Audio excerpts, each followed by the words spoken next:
Hello student, आज हम देखेंगे क्लास 12th का फिजिक्स और इसमें हम चैप्टर नंबर 9 को देखेंगे। और चैप्टर नंबर 9 है हमारा रे ऑप्टिक्स। तो देखिए, इस रे ऑप्टिक्स को शुरू करने से पहले थोड़ा सा ये लेक्चर आज का बेसिक रखेंगे हम, मतलब थोड़ी सी इन्फॉर्मेशन लेंगे इसके बारे में और कुछ ही टॉपिक देखेंगे। फिर नेक्स्ट वाले लेक्चर में हम प्रॉपर तरीके से देखेंगे। तो देखिए, ये जो हमारा चैप्टर नंबर 9 है रे ऑप्टिक्स, इसमें देखिए फिजिक्स में ये यूनिट नंबर 5, ये जो यूनिट नंबर 5 है हमारी, और ये यूनिट नंबर जो 6 है, ये दोनों यूनिट्स हमारी 18 मार्क्स की हैं। तो बहुत अच्छा वेटेज ये रखती हैं मार्क्स के हिसाब से देखा जाए तो। अगर इन दोनों को हम अच्छे से कवर कर लेते हैं तो 18 मार्क्स हमारे जो है कवर हो जाते हैं। तो देखिए, यूनिट नंबर 5 है हमारी EMW, इलेक्ट्रोमैग्नेटिक वेव्स। और जो यूनिट नंबर 6 है हमारी, इसके अंदर ये यूनिट नंबर 6 है हमारी ऑप्टिक्स, और इसके अंदर दो चैप्टर हैं हमारे, एक चैप्टर नंबर है 9 और एक चैप्टर नंबर है 10। चैप्टर नंबर 9 है हमारा रे ऑप्टिक्स और चैप्टर नंबर 10 है हमारा wave optics.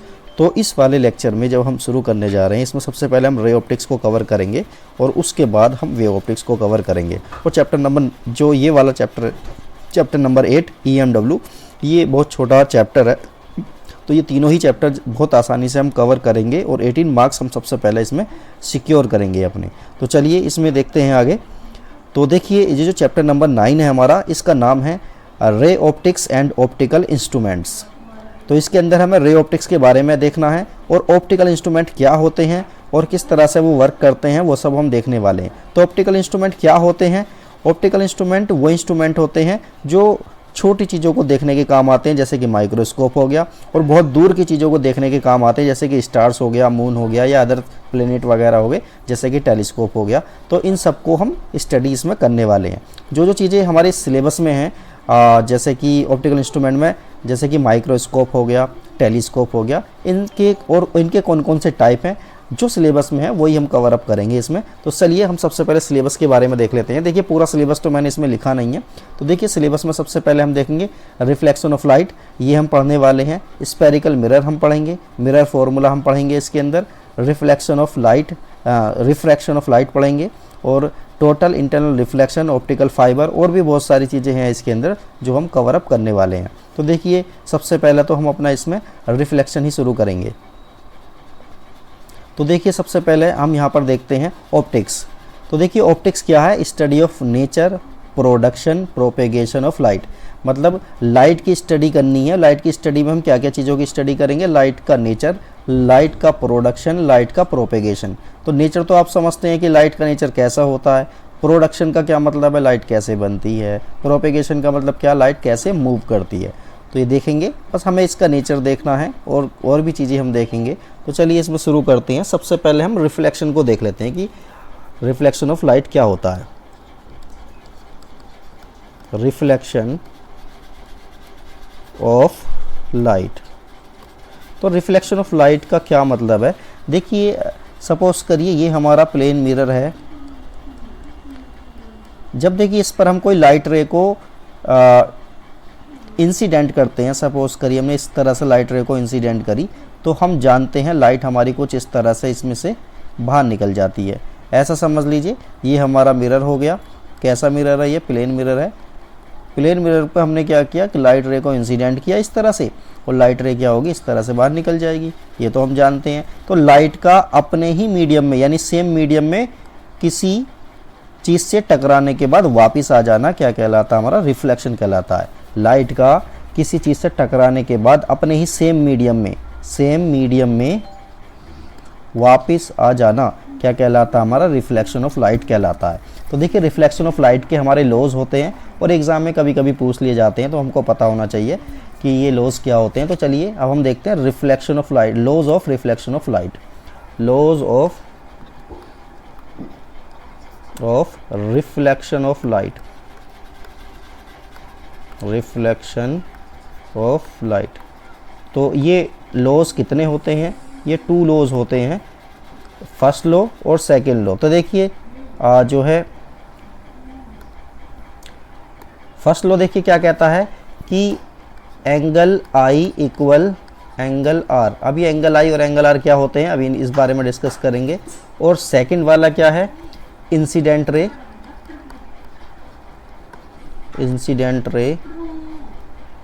Reflected ray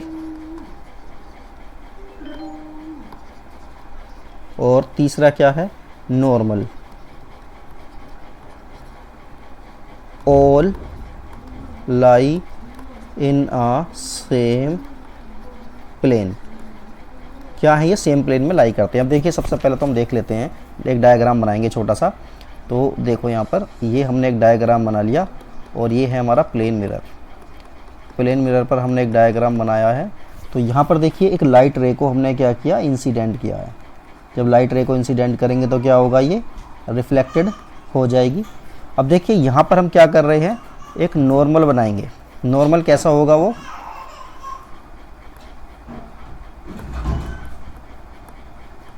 normal देखिए इससे, ये जो हमारा प्लेन है, प्लेन मिरर, इसके सरफेस से 90 डिग्री का एंगल बनाते हुए क्या बनाएंगे हम, 90 डिग्री का एंगल बनाते हुए हम एक लाइन ड्रॉ करेंगे जो कि नॉर्मल कहलाएगी। ये वाली रे कौन सी है हमारी, ये है इंसिडेंट रे। Incident ray. और ये वाली रे है हमारी रिफ्लेक्टेड रे। रिफ्लेक्टेड रे, ठीक है। ये है हमारा एंगल आई और ये है एंगल आर। अब एंगल आई क्या है, एंगल आई है angle of incidence. Angle of incidence. और ये क्या है, आर क्या है, एंगल ऑफ रिफ्लेक्शन। ये हो गया हमारा एंगल ऑफ रिफ्लेक्शन। तो देखिए इसमें फर्स्ट लॉ में क्या कह रहा है, एंगल आई और एंगल आर इक्वल होते हैं। मतलब ये जो एंगल ऑफ इंसिडेंस है, ये वाला,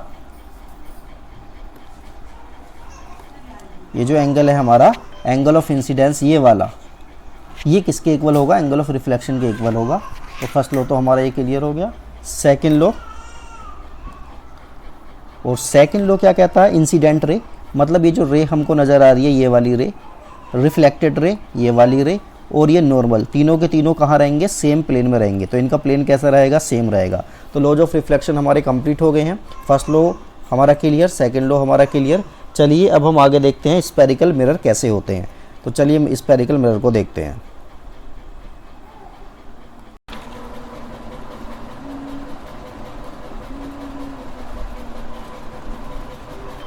तो चलिए अब इसमें स्फेरिकल लेंसेज को देख लेते हैं, स्फेरिकल मिरर को देख लेते हैं। स्फेरिकल मिरर्स, स्फेरिकल मिरर क्या होते हैं इनको देखते हैं पहले।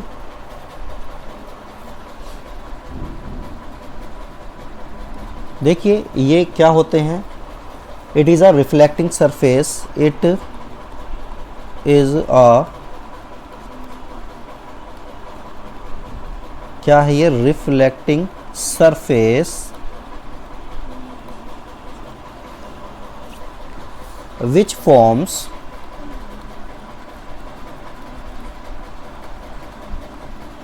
forms part of a hollow sphere। अब इसको देखिए जरा समझिए। सपोज करिए हमारे पास एक स्फीयर है, ये सपोज करिए स्फीयर है हमारे पास, और कैसा स्फीयर है, ये ग्लास का स्फीयर है। तो जब ग्लास के स्फीयर को देखिए हमने सपोज करिए यहाँ से ब्रेक कर दिया, यहाँ से जब काट देंगे इसको तो देखिए ये कुछ इस तरह से बन जाएगा। और सपोज करिए हमने इसमें यहाँ से क्या कर दिया, इसमें कोटिंग कर दी है, तो देखिए ये हमारा एक क्या बन गया, एक मिरर बन गया। अब ये कौन सा मिरर बना है, ये कॉनकेव मिरर बना है। इसी तरह से जब हम इसमें यहाँ से क्या कर दिया, हमने इसको यहाँ से इसको ब्रेक कर दिया, जब यहाँ से ब्रेक करेंगे तो देखिए ये कुछ इस तरह से बन जाएगा। और यहाँ पर हमने अंदर की साइड में कोटिंग कर दी है, तो ये भी क्या बन गया हमारा, ये भी मिरर बन गया। अब ये कौन सा मिरर बना हमारा, कॉन्वेक्स मिरर बना है। ये डिपेंड करता है कि जो रिफ्लेक्टिंग सरफेस है हमारी कौन सी है। तो देखो ये वाली रिफ्लेक्टिंग सरफेस देखिए और ये वाली रिफ्लेक्टिंग सरफेस देखिए, इनके बेसिस पर हम बताते हैं कि ये हमारा कौन सा मिरर है। तो चलिए अब सबसे पहले तो हम ये देख लेते हैं कि कॉन्वेक्स मिरर या और कॉनकेव मिरर कौन से होते हैं। तो देखिए सबसे पहले आगे चलते हैं, इसमें देख लेते हैं। सबसे पहले कॉनकेव को देख लेते हैं। कॉनकेव मिरर, हालांकि 10th क्लास में भी आपने पढ़ा है अच्छे से, उसको जानते हैं आप। इसमें क्या होता है, outer surface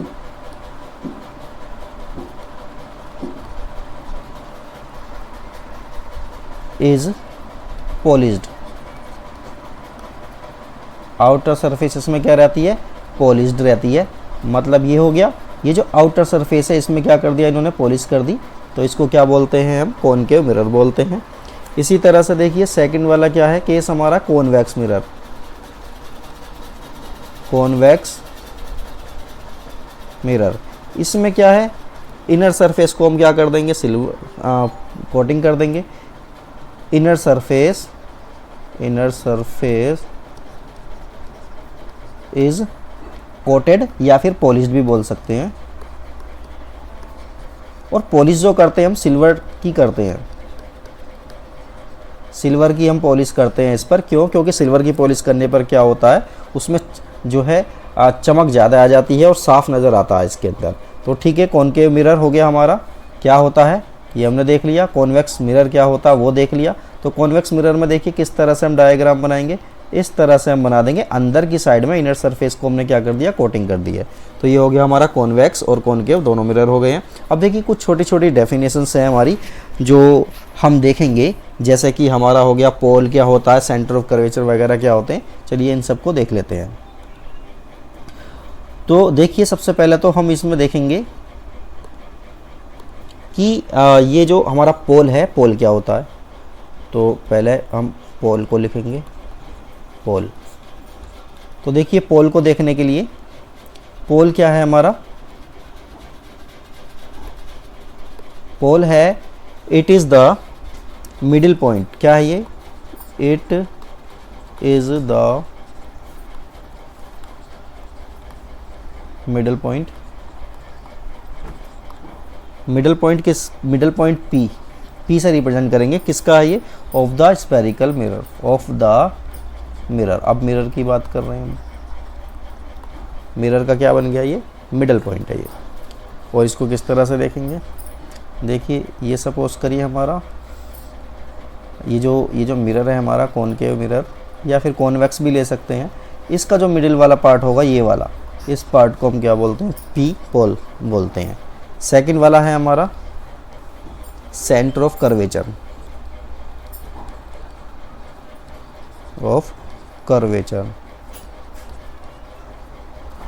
centre of curvature क्या होता है, और इसको सी से रिप्रेजेंट करते हैं। ये क्या है, it is the centre, it is the centre. ये सेंटर होता है, किसका सेंटर होता है, of the sphere, the sphere, किस स्फीयर का, ऑफ विच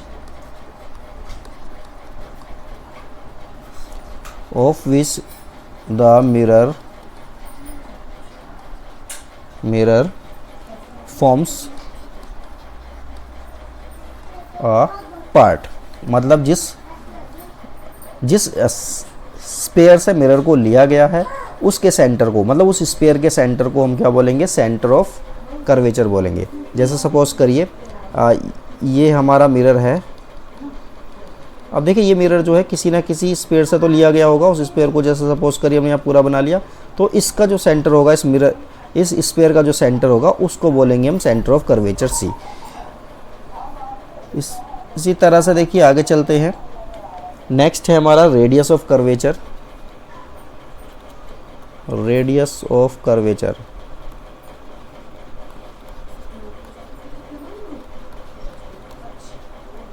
और रेडियस ऑफ कर्वेचर को आर से रिप्रेजेंट करते हैं। ये क्या होती है, ये क्या है, इट इज़ द रेडियस, क्या है ये, it is the radius of the sphere, it is the radius of the sphere. अब स्फीयर कौन सा वाला है, जिसका हमने मिरर लिया है। तो इसी को ऐसे करके देख लेते हैं, थोड़ा सा डायग्राम बनाकर इसका। देखो ये हो गया।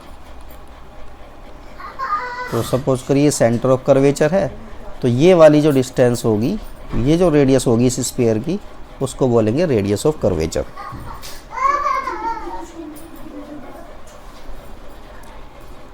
इसी तरह से आगे देखिए प्रिंसिपल एक्सिस को देख लेते हैं। प्रिंसिपल एक्सिस, प्रिंसिपल एक्सिस क्या होती है? द लाइन पीसी, ये देखिए बताते हैं अभी, the line P C passing through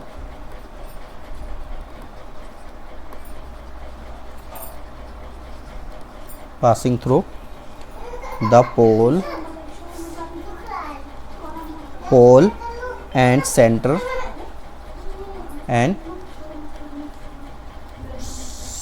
of curvature,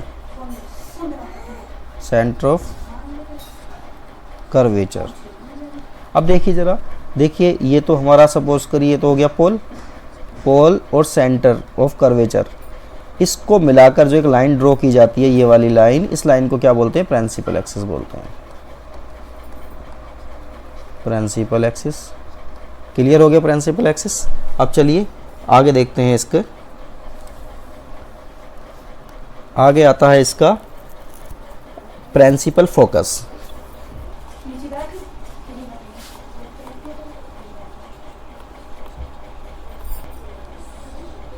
देखिए प्रिंसिपल फोकस क्या होता है। देखिए हमने एक मिरर लिया है, ये मिरर है हमारा कॉनकेव मिरर, और ये है हमारी प्रिंसिपल एक्सिस, और ये क्या है हमारा पोल, ठीक है। पोल के बाद ये क्या होता है? सेंटर ऑफ कर्वेचर होता है। तो देखिए जब लाइट रेज हमारी पैरेलल आती हैं किसके? प्रिंसिपल एक्सिस के, तो रिफ्लेक्ट होने के बाद में वो एक पार्टिकुलर पॉइंट से पास करती हैं। कोई भी रे हम ले लेंगे जो प्रिंसिपल एक्सिस के, ये प्रिंसिपल एक्सिस हो गई, प्रिंसिपल एक्सिस, इसके पैरेलल कोई लाइट रे आएगी तो वो कहाँ से पास करेगी?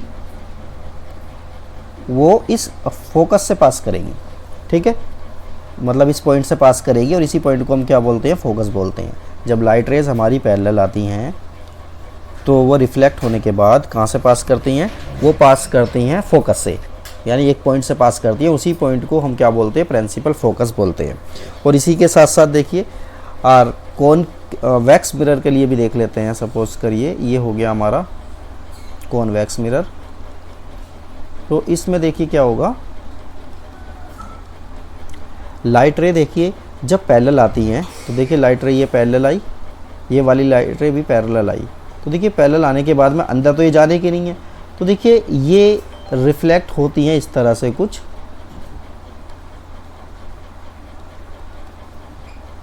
तो ये जब रिफ्लेक्ट होती है ना इस तरह से, तो ये रिफ्लेक्ट होने के बाद में ऐसा महसूस होता है कि किसी एक पर्टिकुलर पॉइंट से ये आ रही हैं। तो ये जो पॉइंट होता है ना हमारा, ये होता है इसका प्रिंसिपल फोकस, किसका? कॉन्वेक्स मिरर का। इसी तरह से देखिए इसमें फोकल लेंथ भी देख लेते हैं साथ साथ में। फोकल लेंथ,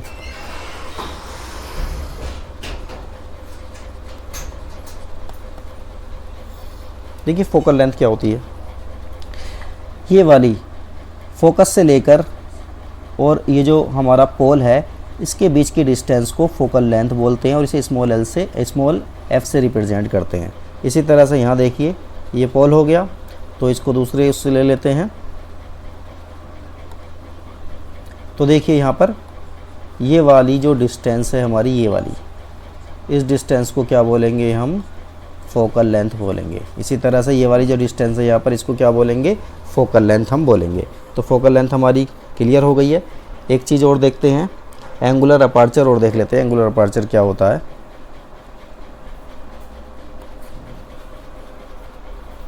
कौन सा नंबर था? 677 angular aperture.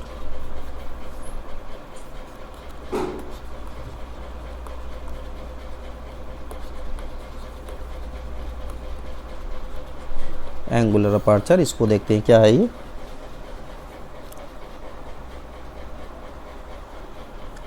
It is the angle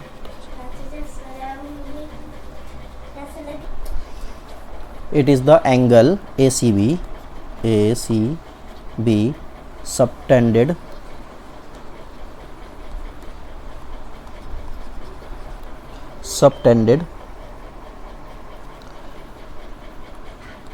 by boundary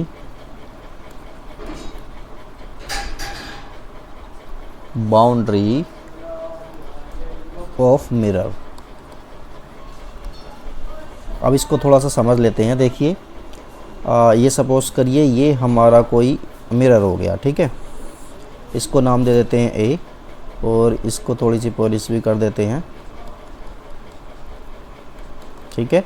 और ये है हमारा पी, ये है हमारा बी और ये क्या है हमारा, ये है सी।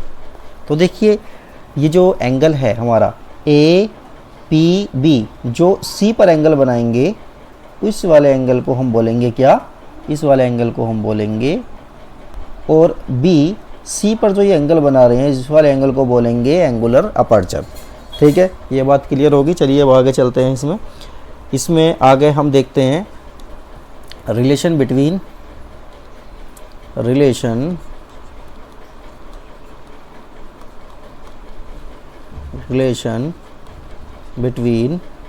Radius of curvature and focal length. Radius of curvature और फोकल लेंथ में क्या रिलेशन होता है वो सब हम देखेंगे। तो देखिए रेडियस ऑफ कर्वेचर जो है ऐसे समझ लीजिए, फोकल लेंथ जो है, फोकल इक्वल होता है रेडियस ऑफ कर्वेचर